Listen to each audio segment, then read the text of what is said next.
Hi, everybody. Okay, I'm really excited to share this with you. I've received a surprise package in the mail today from my publisher. The Everglow Divination System, my advanced copy, arrived. I'm so excited to share it with you. I'm still under the weather. I'm still fighting this god-awful virus, whatever it is. Apparently not COVID, but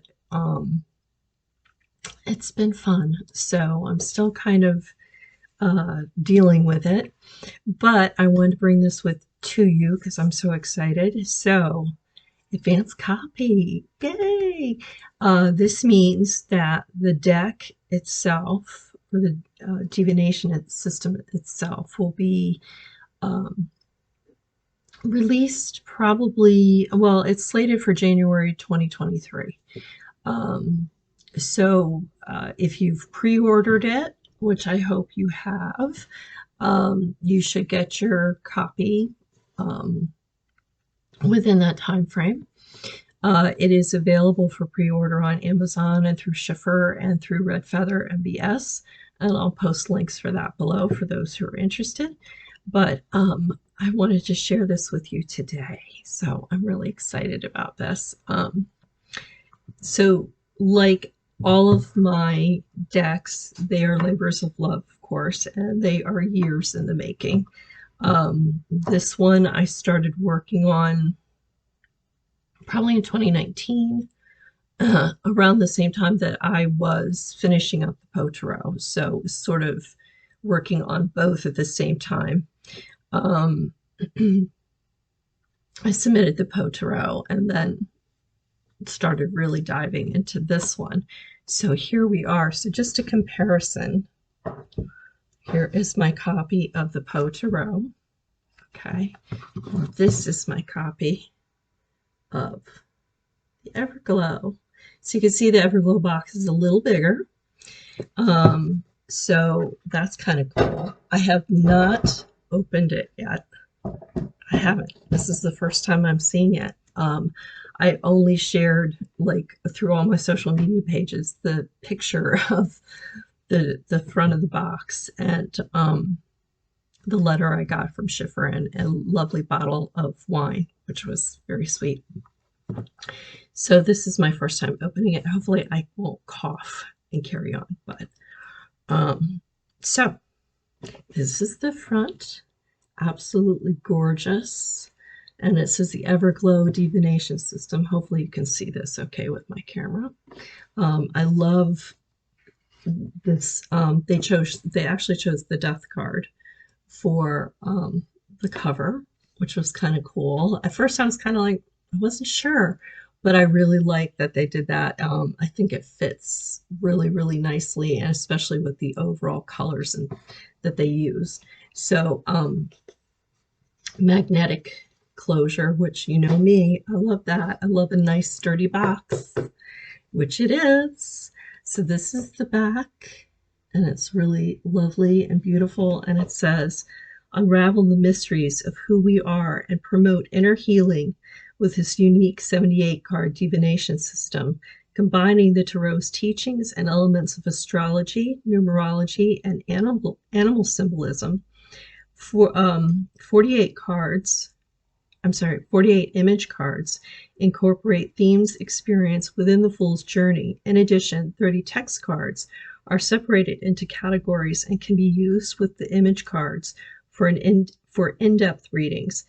The fantastical montage of animal and human interaction focuses on our universal connection and dependence on each other in these challenging times. So again, 78 cards like a tarot deck, but 48 of the cards are image cards, and then there are other cards within, and actually you'll see as I show you.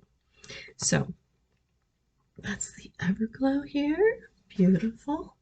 The back, as I said, some magnetic closure, and oh wow. I'm going to try not to cry and get it just because this is gorgeous. The inside has a little bio about me, all about me. Trisha Lee Shufelt is a self-taught artist and author and sculptor from New England. She works in various mediums such as acrylic, watercolor, ink, clay, and paper. Her studio is filled with strange dolls, old books, and trinkets collected on her journeys. Yes, it is, as you can see.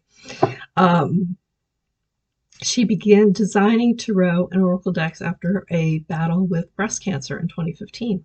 Her first deck, the Heartful Spirits Tarot, was the winner of the International Tarot Foundation Carter Judges Newcomer Award and Best New Author of a Tarot in 2019.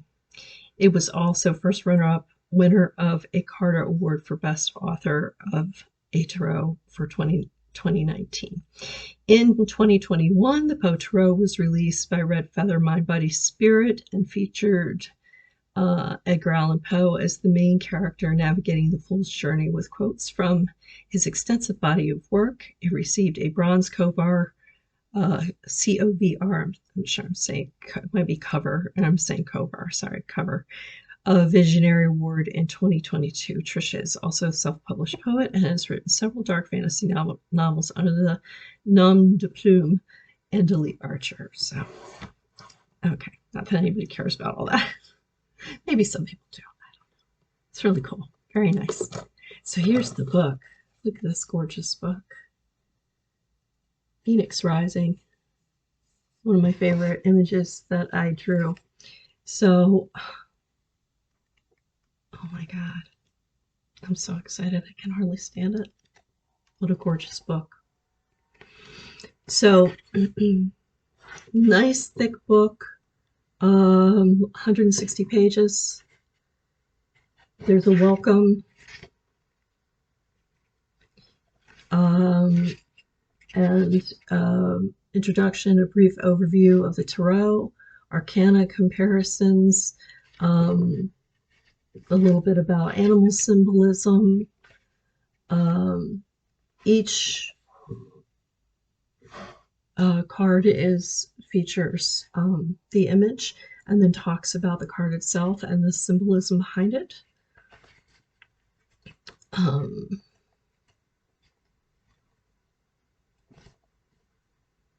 So very nice. Let's see, lots of color. Lovely, lovely. Okay, so I think you're going to like that, hopefully.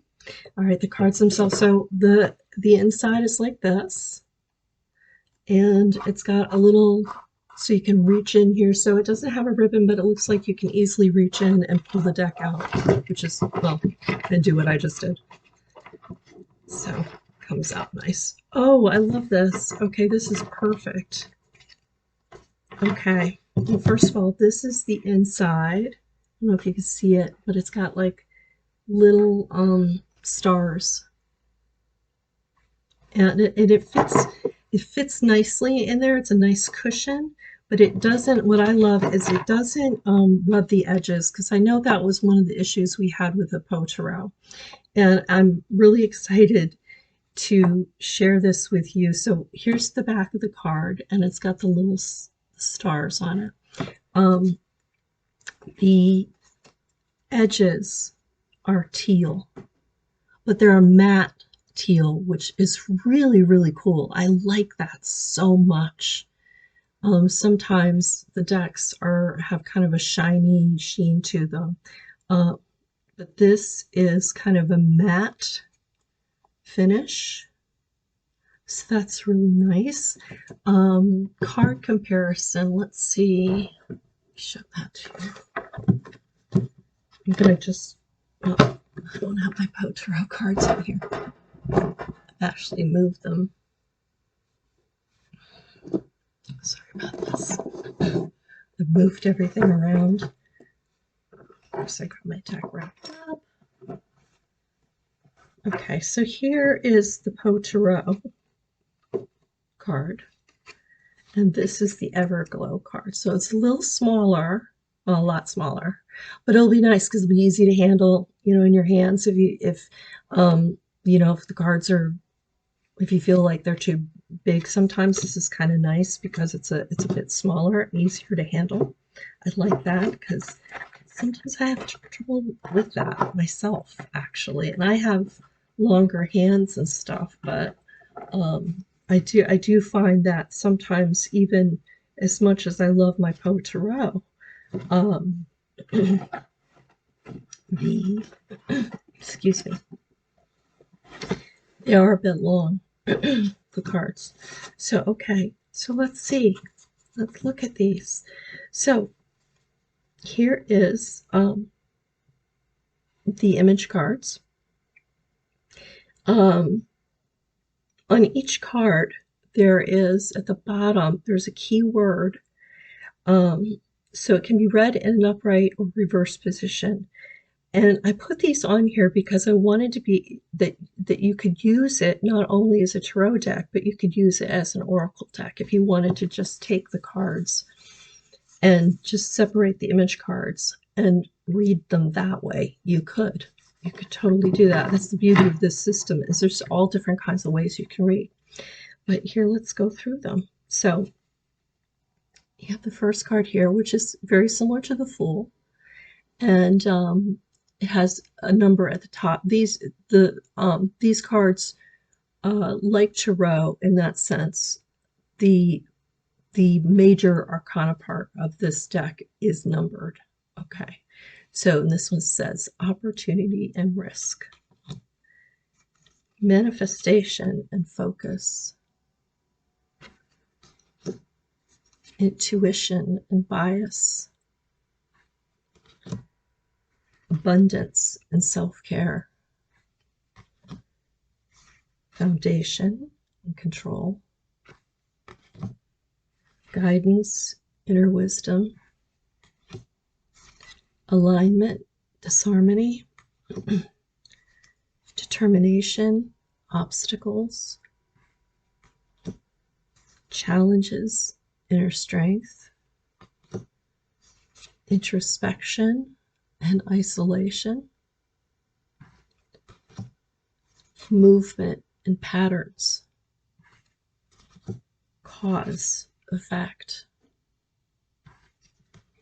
surrender, resistance, transformation, stagnation, moderation, extremism, shadow, confrontation, upheaval, awakening,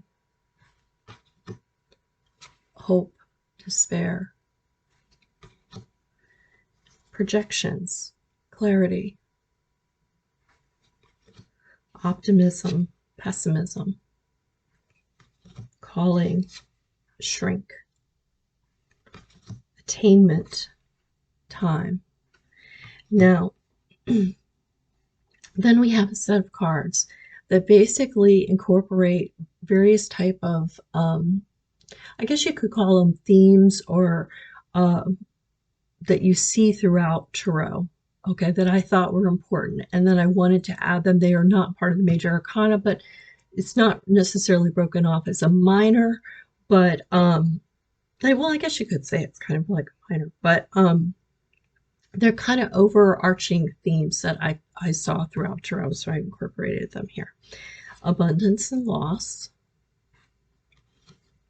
adversity, adaptation. Okay, I'm going to put this one aside for a second. Altruism, egoism, balance, imbalance, compare, contrast, confusion, order, discipline, time, dive deep, avoidance, this one aside, expansion, delay. And I have to tell you, the colors on these are very, very rich. They're very deep, beautiful colors, and I haven't remarked about it yet, but the cardstock is really nice. Look how it's got some flex to it, but it's also pretty sturdy. I love that. Trust, fear, heal, harm, hang on, let go.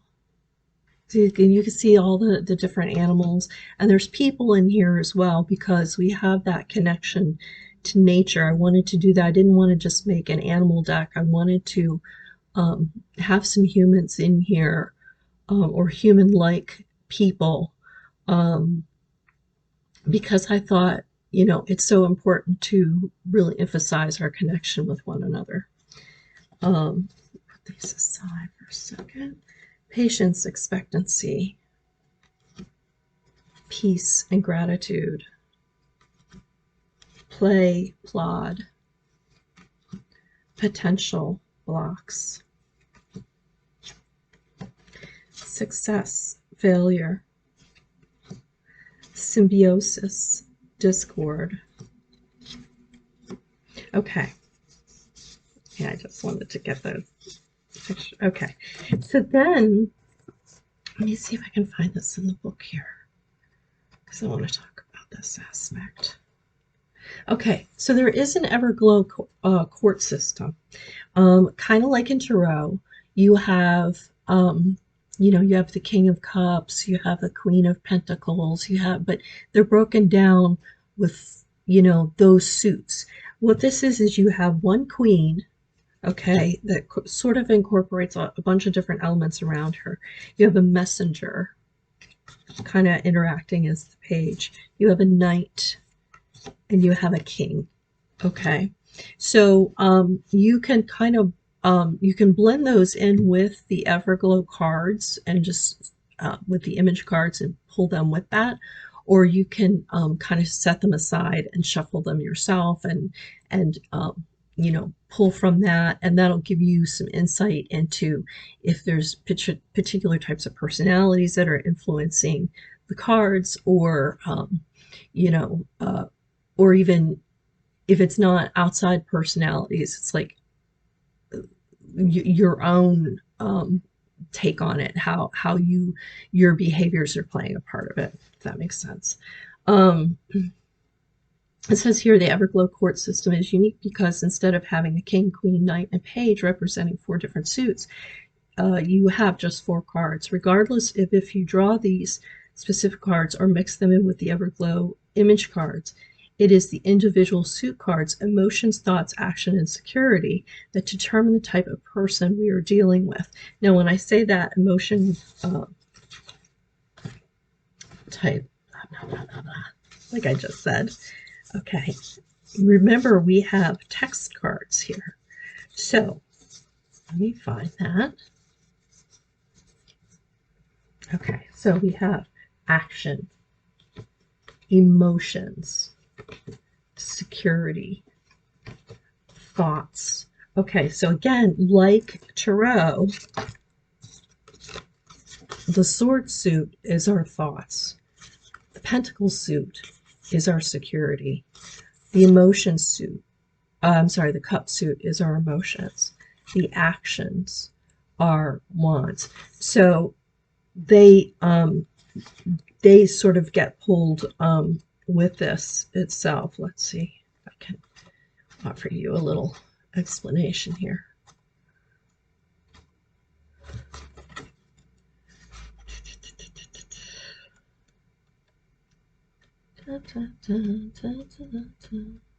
Need the theme of Jeopardy playing in the background while I do this. Okay, the Everglow suit cards. The Everglow suit cards are similar to elemental cards, but instead of the elemental cards' visual image, the suit cards provide more detail about how they're related to the particular suit. In traditional Tarot, the suit would be separated into cups, emotions, swords, thoughts, coins, security, and wands, action. Within these suits, you would have 10 individual cards along with your court cards. There is no need for this in the Everglow. They work similarly with just 4 cards and may be drawn in a variety of ways, and there's examples of that in the book. But you could say, for example, say you set aside and you have your king, your messenger, all that, and you set them aside and you shuffle in it, and then say you pull the messenger. Okay, And then you have your suit cards, and you have them set aside, and you shuffle them, and you pull thoughts. So there might be some communication coming through with the messenger. Okay, there might be a communication coming through, an epiphany. And then it talks about what element it incorporates: air, the season of fall, the time frame, weeks. So it might be something that comes in within a period of weeks. There could be surrounding it, maybe a Libra, Gemini, Aquarius type person. And then it also talks about maybe the negative aspects around that, but that all is sort of determined with your image cards, okay? The beauty of this is that it allows you to really kind of dive deep.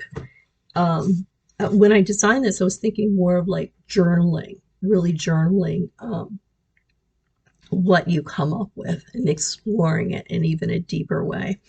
I'm going to move through this because this video is getting kind of long, but then we have in numerology, because there are numerology cards here, we have 0 through 10. Okay, so just for example, the number 1, seeds, confidence, alchemy, enterprises, new ventures, energy, opportunities, potential and possibilities. So these could be shuffled separate as well. You can, for example, if you just want to pull from the numerology cards, you can. If you want to pull those cards along with your image cards to give you more in-depth reading, you can. So, and these are based off of tarot as well, and what like for example, what the number 1 would represent in tarot. It's represented in here. Okay, then as far as astrology goes, you have your houses. You have the first house, second house, third house, all the way up to the 12th house. So again, you could set these aside. You could pull from these cards. You could pull them all together. It really gives you further, like more and more information as you go along, more in-depth information. And at some point I will put out a video that really kind of shows different things you can do with this deck. But just right now I'm trying to give you an idea of the cards and what's incorporated. You also have kind of timeline. Excuse me. Now my voice is starting to go. This always happens to me. Excuse me. I'm getting water everywhere too. Okay. You have a card called What Do I Need to Know About? Okay.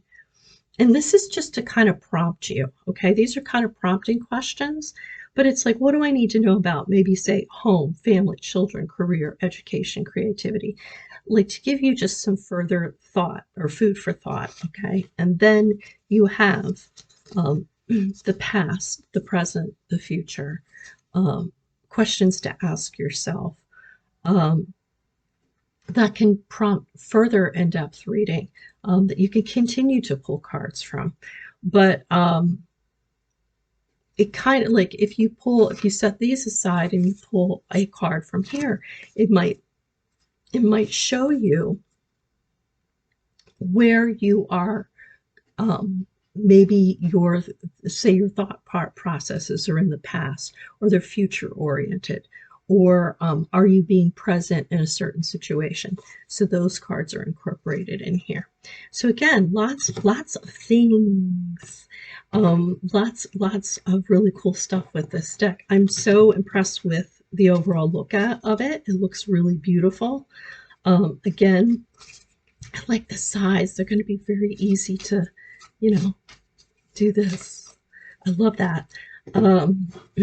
Again, I hope you like the images. The book is a nice chunky book that goes into detail, and there are some, talks about the different houses in astrology. Gives you some idea of what the time frame cards are like, the different spreads. Okay, so I hope you like this little brief, well, I don't know if it's brief, but overview of the Everglow. And when I'm feeling a little bit better, I'll come back and maybe do some examples for you of it in action. I know this was kind of a, just a kind of a run through, but it is available right now if you are interested. And I hope you enjoyed this. And thank you so much for taking the time to watch. Take care.